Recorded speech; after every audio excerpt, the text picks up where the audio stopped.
और आज फिर हर रोज़ की तरह हमारी बात शुरू हुई ठीक रात 11 बजे, और आज भी हमने सुबह 6 बजे तक बातें करी।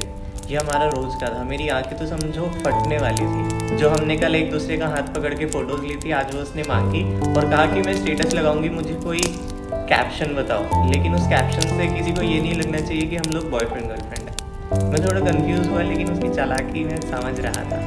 कुछ देर बाद उसने मेरे को एक स्क्रीनशॉट सेंड किया जिसमें वो अपने बॉयफ्रेंड को भाई बोल रही थी। मैंने उसके डायरेक्ट मुंह पे बोल दिया, हालांकि मुझे अंदर से खुशी हो रही थी, लेकिन मैंने उसे बोला यार उसे कितना बुरा लग रहा होगा कि उसकी गर्लफ्रेंड उसे भाई बोल रही है। हमें लगभग 7 दिन हो चुके थे और सातों के सातों दिन ही अपने पास्ट के बारे में ही बताती रही, वो भी सिर्फ फेक बॉयफ्रेंड के बारे में, और मैं गिलस्ता रहा। और आज मैंने इसे अपनी सारी गर्लफ्रेंड्स के बारे में बता दिया, मतलब मेरे पूरे पास्ट के बारे में, अपनी स्कूल वाली पहली मोहब्बत से लेकर अपने लास्ट रिलेशनशिप तक सब कुछ इसे बता दिया। बस मैंने अपनी रीसेंट गर्लफ्रेंड्स के बारे में इसे नहीं बताया था। ठीक इसी दिन मेरी एक एक्स घर से भाग गई थी। क्यों? क्योंकि वो एग्ज़ाम्स में फेल हो गई थी। ये मेरी वही एक्स थी जिसके फर्स्ट सेमेस्टर में 80% मार्क्स थे जब मैं उसके साथ रिलेशनशिप में था, और सेकेंड सेमेस्टर में उसने मेरे को छोड़ा और मेरे को छोड़ने के बाद बेचारी फेल हो गई। हालांकि उस साल मैंने टॉप किया था अपने एग्ज़ाम्स में, और इतनी खुशी मेरे को तब नहीं हुई थी जितनी खुशी तब हुई थी जब वो फेल हो गई थी। वो मेरा पहला 2 तरफा रिलेशनशिप था। मतलब मेरा पहला जो रिलेशनशिप था वो तो सिर्फ मेरा एक तरफा था, लेकिन ये मेरा पहला 2 साइडेड रिलेशनशिप था, और इसमें मुझे उस टाइम का सबसे बड़ा धोखा मिला था। और मैं मन में कह रहा, आ गया स्वाद, कर लिया ब्रेकअप। उसने मुझे छोड़ा ही इसीलिए था क्योंकि उसे करियर बनाना था अपना। करियर बन गया उसका। खैर छोड़ो, अब हम वापस आते हैं। तो आज मैंने उसे एक स्टोरी सुनाई। उस स्टोरी में हम लोग मसूरी गए थे, और मसूरी की ठंडी हवाओं में वो और मैं रात को ठंडी ठंडी हवाओं में बालकनी में बैठ के रोमांटिक सा सीन चल रहा था। आम भाषा में जिसे सेड्यूस करना कहते हैं, लेकिन मेरा सेड्यूस करना 90s वाला होता था।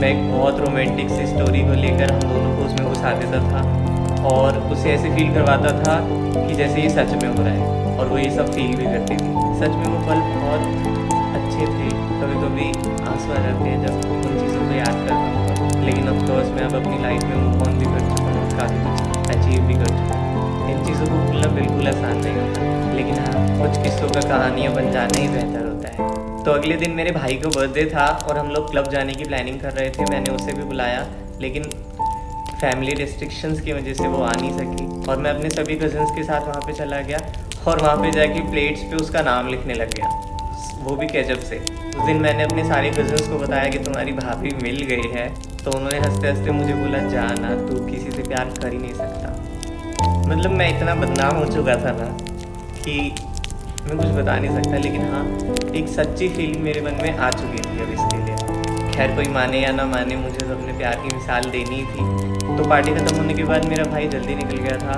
और वो पास वाली शॉप पे मोमोज खाने रुक गया था, और अनफॉर्चुनेटली वो भी वहाँ पे आ गई थी। उसने मेरे भाई को पहचाना और विश किया, और मेरे भाई ने उसे इग्नोर कर दिया। मेरा भाई काफ़ी इंट्रोवर्ट है, तो उसे किसी स्ट्रेंजर से बात करना बिल्कुल नहीं पसंद। अगर वो लड़की हो तो वो बिल्कुल ही नहीं। वो मेरे से बिल्कुल अपोजिट है। तो उसने मेरे को मैसेज पे बताया, आपके भाई ने मुझे इग्नोर कर दिया, ये वो है। मैंने कहा अच्छा, उसे पता नहीं होगा। तो मैंने उससे पूछा कि आप हो कहाँ इस टाइम? तो उसने बोला कि मैं अपने एक दोस्त के साथ मोमोज खाने आई हूँ। ये वही दोस्त थी जिसको मैं 1 साल पहले ट्यूशन्स देता था, जिसने हमारी बात स्टार्ट करवाई थी। कॉल कटने के बाद मैंने ना यहाँ देखा ना वहाँ देखा, और जल्दी से पार्टी एंड की, बिल दिया, और सबको बोला कि सब अपने घर जाओ, और मैं जल्दी से उससे मिलने के लिए चला गया। और जब मैं वहाँ पे पहुँचा तो ये अपनी फ्रेंड के साथ खड़ी हुई थी, और इसने जल्दी से बोला कि मेरी मम्मी की 10 मिस कॉल्स आ रखी हैं, जल्दी चलो। और मैंने फिर एक जल्दी से एक ऑटो किया। ऑटो में सबसे पहले मेरा फ्रेंड बैठा, उसके बाद मैं बैठा, और ये मेरी गोदी में बैठी, और फिर साइड में इसकी फ्रेंड आके बैठी थी। वो काफ़ी मोटी थी, आधी से ज़्यादा जगह तो उसी ने भी रखी थी। हम उसे बार बार धक्का दिए जा रहे थे। ये इसकी वही फ्रेंड थी जिसको मेरे एक फ्रेंड ने प्रपोज़ किया था, और प्रपोज़ करने के बाद इसने हाँ भी कर दिया, लेकिन इसके यहाँ हो जाने के बाद मेरे फ्रेंड ने इसे रिजेक्ट कर दिया। मतलब प्रपोज़ करके पहले खुद ही, और उसके बाद खुद ही रिजेक्ट कर दिया। बेचारी का मुँह देखने लायक था उसने। वो एक आइसक्रीम खा रही थी, और मैंने उससे बोला कि यार प्लीज़ अपनी आइसक्रीम मुझे दे दो। तो उसने बोला कि ये झूठी है। हालांकि आज से पहले मैंने किसी का झूठा खाया नहीं था, लेकिन मैंने उसकी आइसक्रीम लेके खा ली। मुझे अलग ही फीलिंग आ रही थी। अब मुझे लग रहा था कि हाँ, सच में मुझे प्यार हो ही गया है। ये दिन अब तक का बेस्ट दिन था, और हमारी अगले दिन एक डेट भी फिक्स हो गई थी, और आज रात फिर हमारी रोज़ रात की तरह 11 बजे बात शुरू हुई।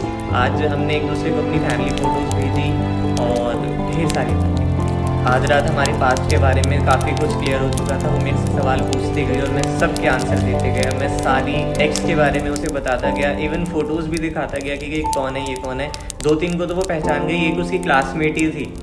हमारे बीच बस एक रिलेशनशिप का टैग नहीं था, लेकिन हम एक रियल बॉयफ्रेंड और गर्लफ्रेंड की तरह लगते थे बिल्कुल। ये दिन मेरी ज़िंदगी के सबसे खूबसूरत दिन थे। भले ये दिन बहुत धोखेबाजी से भरे हुए थे, लेकिन सच बताऊँ तो इन दिनों को जीने में मुझे बहुत मज़ा आ रहा था।